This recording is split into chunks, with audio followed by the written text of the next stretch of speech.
Hi, my name is Robin Choi, and I'll be going over my work in progress of cannabis marketing. So, what is cannabis marketing? Well, cannabis marketing is the action of promoting and selling cannabis related products or services.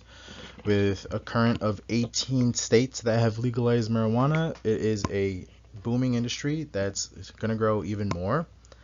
And the way these brands market themselves is important for them as well as for us, the public. And in the next couple slides, I'll talk about how they market themselves. So, what is the backbone of the cannabis industry? Well, it's currently made up of your local dispensary. The only way to buy legal cannabis is to go through one of these dispensaries. Dispensaries are basically like any other small brick and mortar store. They're trying to market themselves in order to bring in more traffic and in turn bring in more sales. But since they are selling a drug, that means that it is a highly regulated market, and these small businesses usually have limited budgets where marketing can be a very high expense. So, in the next couple slides, I will talk about how they do and can market themselves. So, how do cannabis brands market themselves? Well, since the market is highly regulated and monitored, it's not as simple as placing an ad on social media, since many of these platforms do have policies that prohibit this. One of the most effective ways that cannabis brands promote themselves is through email marketing, where customers can opt in and they can communicate to the customers without any regulations.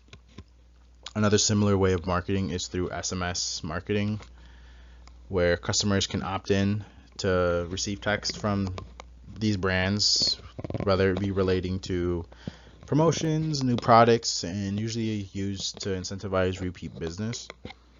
And a new type of marketing is out of home marketing. Here in Michigan, we've allowed this with the legalization of recreational marijuana. These come down to billboards, vehicle wraps, bench ads, and it's becoming very effective way to grab customers' attention.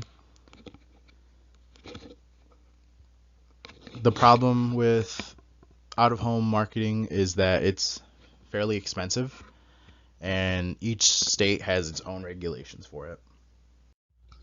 While researching cannabis marketing, I came across many articles talking about the correlation of adolescents and cannabis marketing.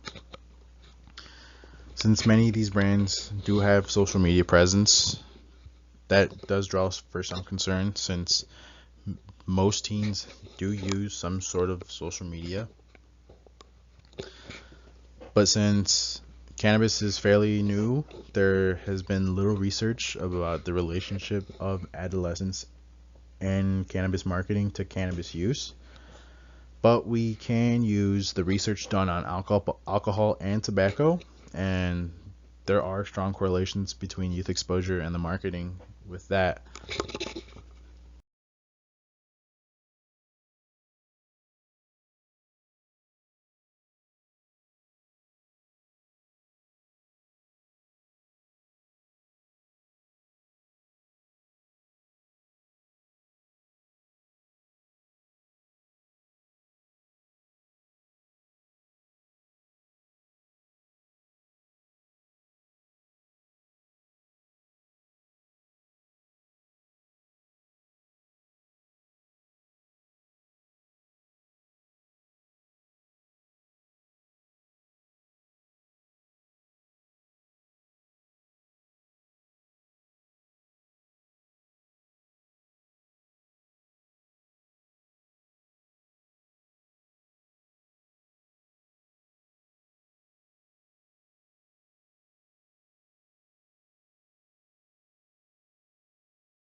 So, what's the future of cannabis?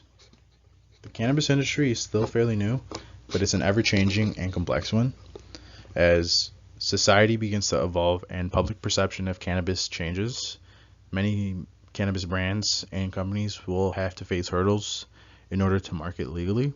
Some of the big factors of this is the fact that cannabis is still federally illegal, but states have legalized it within their own jurisdictions.